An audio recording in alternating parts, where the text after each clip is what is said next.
Hello everyone, I am Ajit Mandal, Assistant Professor, Department of Commerce, S college Deoghar. ये हमारा leverage का topic चल रहा था और ये पार्ट 2 है लिवरेज का। इस वीडियो में हम लोग कवर अप करेंगे ये सारे टॉपिक्स जो आपको दिख रहे हैं। फर्स्ट हमारा है इम्पोर्टेंस ऑफ लिवरेज, दूसरा होगा डबल एज्ड स्वॉर्ड। एक अच्छा क्वेश्चन पॉइंट है, अच्छा एक लाइन लिखा गया कि leverage is double edged sword. इसको एक्सप्लेन करना बहुत इंपॉर्टेंट क्वेश्चन है और आप लोग को जानना भी चाहिए कि लिवरेज जो है दो धारी तलवार है, कैसे एक्सप्लेन करना है ये चीज़ को हम लोग जानेंगे। And third, types of leverage, leverage के कितने टाइप्स है। मैंने अपने प्रीवियस वीडियो में आप लोगों को लिवरेज के टाइप्स के बारे में थोड़ा सा हिंट दे दिया था, ठीक है। तो चलिए शुरू करते हैं। फर्स्ट हमारा जो टॉपिक है that is importance of leverage. Leverage का इम्पोर्टेंस क्या है? तो लिवरेज का इम्पोर्टेंस बताने से पहले आप लोग के लिए क्वेश्चन है। अगर आप लोगों ने मेरा प्रीवियस वीडियो देखा है तो आप लोग के लिए क्वेश्चन ये है कि लिवरेज क्या होता है। आप कमेंट सेक्शन में कमेंट जरूर कीजिएगा। चलिए देख लेते हैं लिवरेज का इम्पोर्टेंस। तो लिवरेज का जो इम्पोर्टेंस है हमने इसको 3 ग्रुप में बांटा, 3 पॉइंट्स में बांटा। ऐसे और भी बहुत सारे इम्पोर्टेंस हैं, ठीक है, बट हमने बेसिकली यहाँ पे 3 को बताया। पहला, फाइनेंशियल डिसीजन में, यानी लिवरेज जो है फाइनेंशियल डिसीजन लेने में हमें हेल्पफुल करता है। लिखा है leverage is helpful in the following areas. कहाँ कहाँ हेल्प करता है? फाइनेंशियल डिसीजन लेने में लिवरेज हेल्प करता है। कैसे हेल्प करता है फाइनेंशियल डिसीजन में? क्या लेने में? Capital structure decision. और कैपिटल स्ट्रक्चर मतलब इक्विटी प्लस डेप्ट, यानी हमारे बिजनेस में हमें कितना इक्विटी रखना है और कितना डेप्ट रखना है, डेप्ट कैपिटल रखना है, इसके रिगार्डिंग जो डिसीजन हम लेंगे that is known as capital structure decision.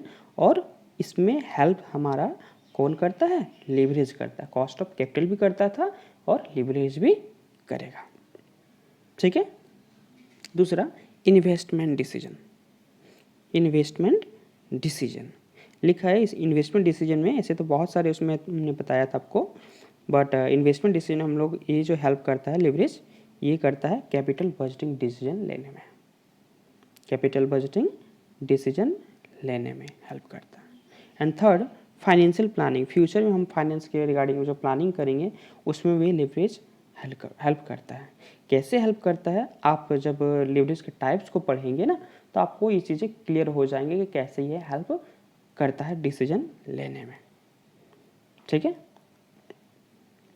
तो आपको ऐसे नॉर्मली बता देते हैं कि आप प्रीवियस वीडियो में मैंने बताया था कि फिक्स्ड ऑपरेटिंग कॉस्ट जो है इसका जिस तरह से हम यूज़ करेंगे, जितने अच्छा से यूज़ कर पाएंगे फिक्स्ड फाइनेंशियल कॉस्ट को, उससे क्या होगा? शेयर होल्डर का जो रिटर्न है वो इंक्रीज होगा, मैग्नीफाई होगा, इंक्रीमेंट होगा। तो उसी की रिगार्डिंग ये हेल्प करता है डिसीजन लेने में कि कैपिटल स्ट्रक्चर में, कैपिटल में इक्विटी शेयर कितना रखना है, प्रेफरेंस शेयर कितना रखना है, डेप्ट कितना रखना है, ये सारी चीज़ों को बताता है। कैपिटल बजटिंग डिसीजन लेने में कि हम अगर किसी प्रोजेक्ट में अगर पैसा लगा रहे हैं तो कहाँ पैसा लगाएंगे, किस प्रोजेक्ट में हम लोग को एक्सेप्ट करना चाहिए, ये सारे डिसीजन लेने में भी लिवरेज थोड़ा बहुत या कह सकते थे एक अच्छा तरह से वो भी हेल्प करता है। आते हम लोग नेक्स्ट स्लाइड पे। देखिए अभी आप लोग को बताएं कि leverage is double edged sword. एक अच्छा पॉइंट बताया गया है। एक इस पे कमेंट करने क्वेश्चन भी पूछा जाता है कि leverage is double edged sword, explain. Leverage जो है ये दो धारी तलवार है, इसको एक्सप्लेन कीजिए। तो दो धारी तलवार कैसे है, डबल एज स्वॉर्ड कैसे है? तो देखिए यहाँ पे फर्स्ट लाइन पढ़ते हैं, आपको थोड़ा बहुत समझ में आएगा, फिर आगे क्लियर हो जाएगा।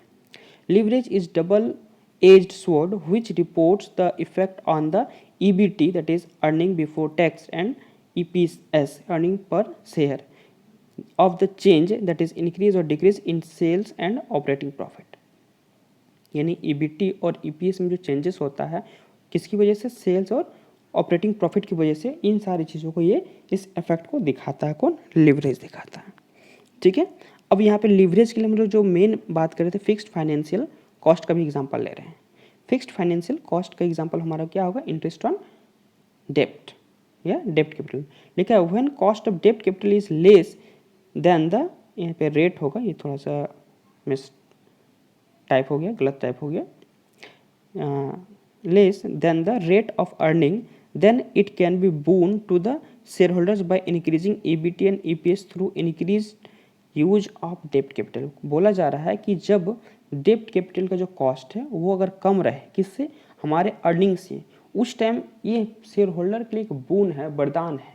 कैसे कि जब हमारा डेप्ट कैपिटल का जो कॉस्ट है वो कम है, मान लेते हैं डेप्ट कैपिटल का कॉस्ट 5% है और हमारा अर्निंग्स, एवरेज अर्निंग मान लेते हैं कि 10% हो रहा है, तो हम क्या कर सकते हैं कि इस कैपिटल का यूज ज़्यादा कर सकते हैं। किस कैपिटल का, डेप्ट कैपिटल का, यानी फिक्स्ड कॉस्ट का हम ज़्यादा यूज़ करेंगे, और जब ज़्यादा यूज़ करेंगे तो इसका बेनिफिट किसको मिलेगा, इक्विटी शेयर होल्डर्स को मिलेगा। किसको मिलेगा, इक्विटी शेयर होल्डर्स को मिलेगा।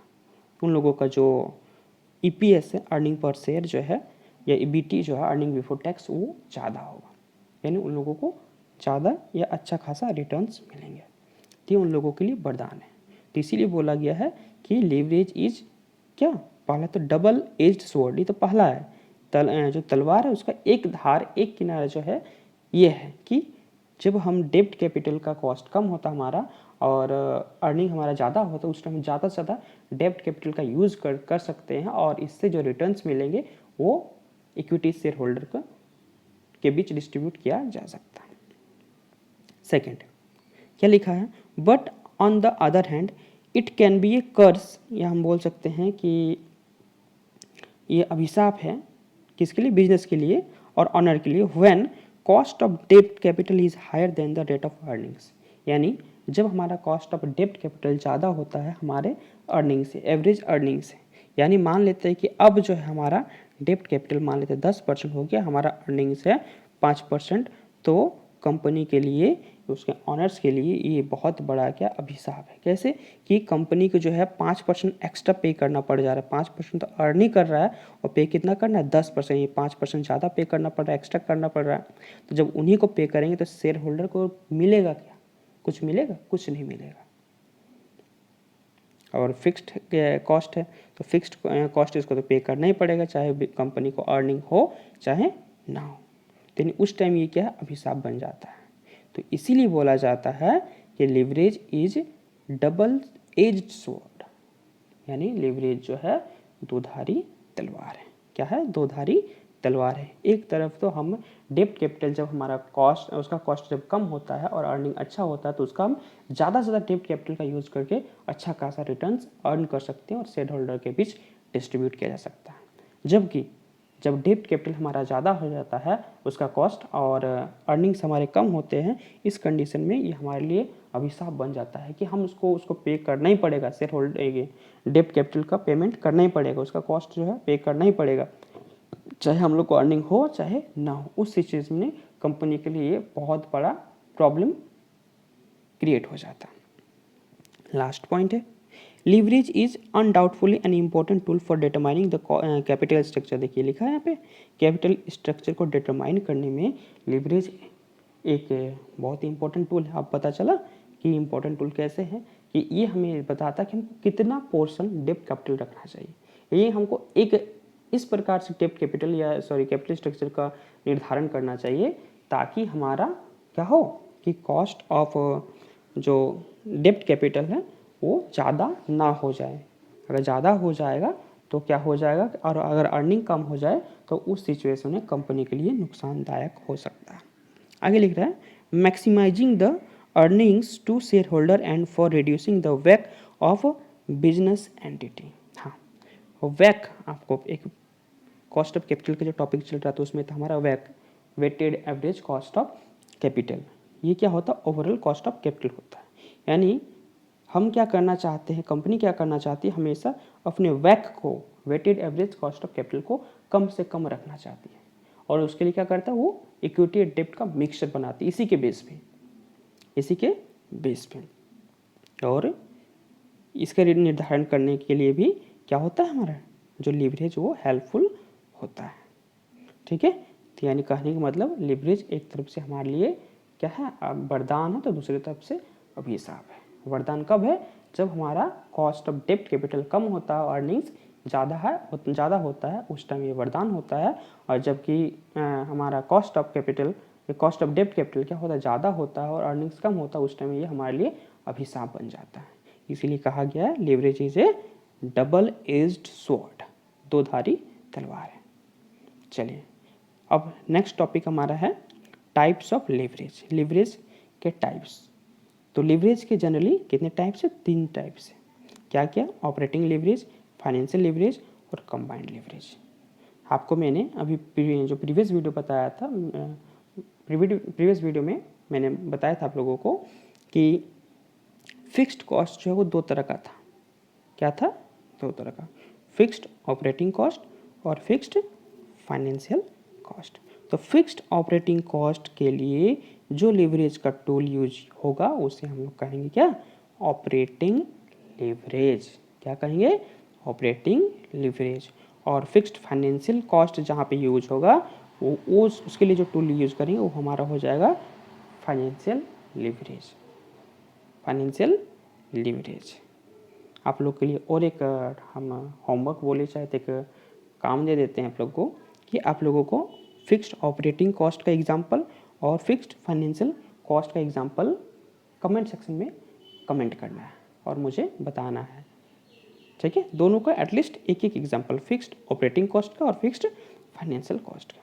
अच्छा, ये जो थर्ड हमारा है लीवरेज का टाइप्स में कंबाइंड लीवरेज, ये क्या होता है, तो जनरली इन दोनों का मिक्सचर होता है। इन दोनों का जो मिक्सचर, यानी जब हम लोग फिक्स्ड ऑपरेटिंग लीवरेज और फाइनेंशियल लीवरेज को मल्टीप्लाई कर देंगे तो हमारा क्या निकल जाएगा, कंबाइंड लीवरेज निकल जाएगा। क्या कर देंगे, कंबाइंड लीवरेज के लिए ऑपरेटिंग लीवरेज और फाइनेंशियल लीवरेज को क्या करेंगे, जब मल्टीप्लाई कर देंगे तो उससे हमारा फाइनेंशियल कंबाइंड लीवरेज निकल जाएगा। ठीक है, और इससे आप लोगों को बता दें कि ऑपरेटिंग लीवरेज जो है वो बिजनेस रिस्क को रिप्रेजेंट करता है, बिजनेस रिस्क को रिप्रेजेंट करता है, और फाइनेंशियल लीवरेज किस रिस्क को, फाइनेंशियल रिस्क को रिप्रेजेंट करता है। ठीक है, चलिए, और तो शायद नहीं है। चलिए, thank you for watching my video.